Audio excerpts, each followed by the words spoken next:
Degrassi viewers, this is Devorah Roberts, video producer of the Towerlight. And I'm Ashley Bell, assistant video producer of the Towerlight. And we're here to bring you your next Sassy Degrassi review of Basket Case. Season 13, episode 20-something. Sorry. Something up there.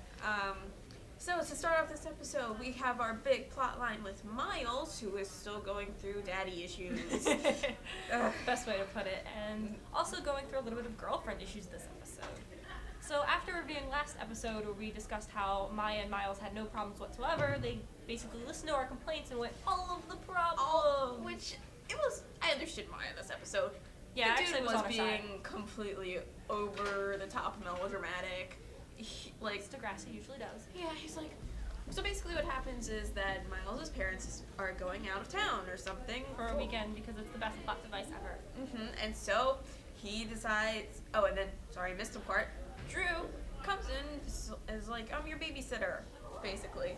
And Miles is pissed. And so he's like to Winston, we're gonna throw a party. It's gonna be the biggest party of all time, it's gonna be the worst party. We're basically gonna show my dad how if he thinks I'm gonna be a baby, I'm gonna act like a baby, because that's always smart. And granted, it was a pretty damn good looking party. They got a keg, they had a pool, everyone had their red Solo cups. And then at first Maya was gonna be like, we're gonna have the whole house to ourselves, right? Right, gonna skinny dip together, but then Which she is shows up weird. and people galore. And then she gets pissed and was like, why are you doing this? This is dumb. Which I completely agree. And you're drunk, and you had bad drunk acting, but that's okay. We'll get to more of that later. Okay, so then Miles is all like, oh my god, and then Zoe's all like, I'm so drunk and I have the worst drunk acting ever. That's just not how drunk people act, but she tried.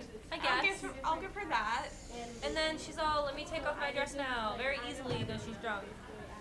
And then they almost like make out, but Winston, with the only good sense of mind, I guess, going on here, goes click and takes a picture before they do that. He's like, to make sure you don't make a mistake. She just got really drunk or really fast and passed out super quickly.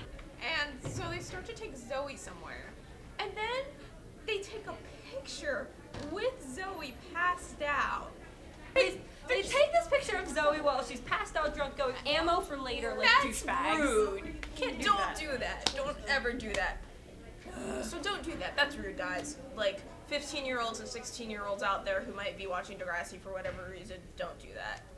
So then Miles gets his head in the game, and he goes and grabs a flower out of a pot, like all 15-year-olds who are sorry to their girlfriends do, and he runs to her house all drunk, and the dirt's still in the flowers, and he's all like, I love you, I care about you, oh my god. And Maya's like, no, you care more about upsetting your father right now. And I'm like, yeah.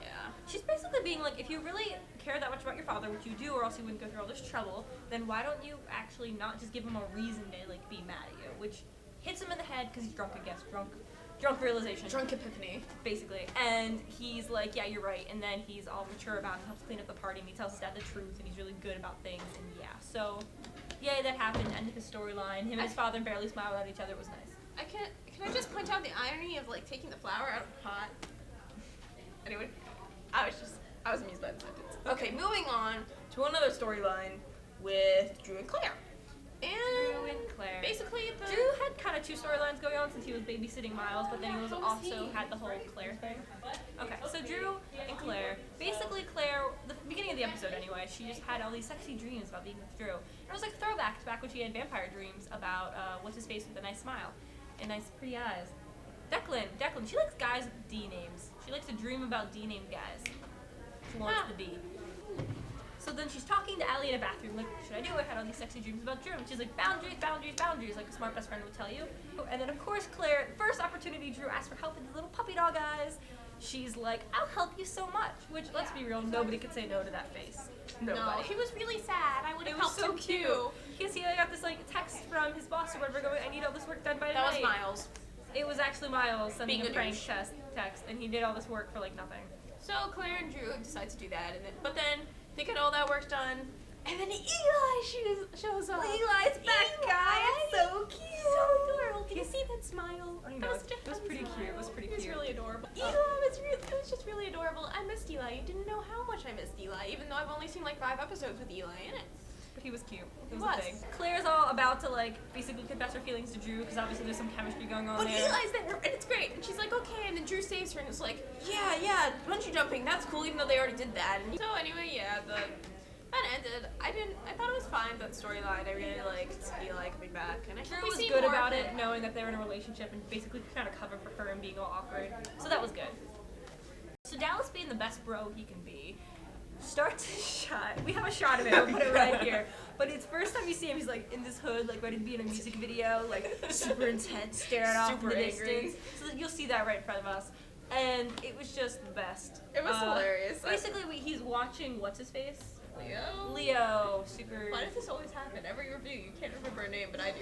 But Leo is just like living his life, and Dallas is watching him all intensely. So then, Dallas brings Allie to Well, Leo. okay. First, Dallas and Allie are having some nice little science-y bonding time. And then Dallas and Allie are talking about it, and Dallas is like, well, why don't, she's just like, I wish there was a way for me to like, show him how much he hurt me more than anything. Oh, yeah. And Dallas, being the awesome guy that he is like, all right, you're coming with me. And then they literally go to where he lives. And confronts him. But Dallas is awesome about it, okay? He doesn't like beat him up or anything. He's not violent. Nothing That's the violent. opposite of what Allie needs. He's just serious. All right, so he's just serious about it. He's not violent, and that's awesome. And I think that's awesome. And he's just kind of like, yo, you sit there, you listen. She talks, you listen. You don't What do up? anything. You don't touch her. I'm you a don't bro. talk to her. Yo, I'm Dallas. That happened, and she says her thing, and then they're just go on. It was warm and fuzzy, the feeling, because then she's Yeah. crying. He's like, did I mess up? And he sits really far away from her to give which her is space. really good. And in this super little cute position. And he's like, did I mess up? And she's like, no, it's exactly what I needed, and it was good. It was just, it hurt, but it was good. Mm-hmm. And oh my God, their relationship is moving so well because he's so good at it. He's a listener, and he comforts her, and he knows what she needs instead of what she's asking for, what she wants. He knows what she needs, and that's really good. And I'm so excited to see. And I'm so excited to see them move on. So yeah, I thought that storyline was great. Overall, I guess that's it. This was really more of a summary than a review this time around. Sorry guys. I don't really have much bad things to say about this episode, frankly, except that Miles was dumb, Maya was dumb. The Drew and Claire thing was cute.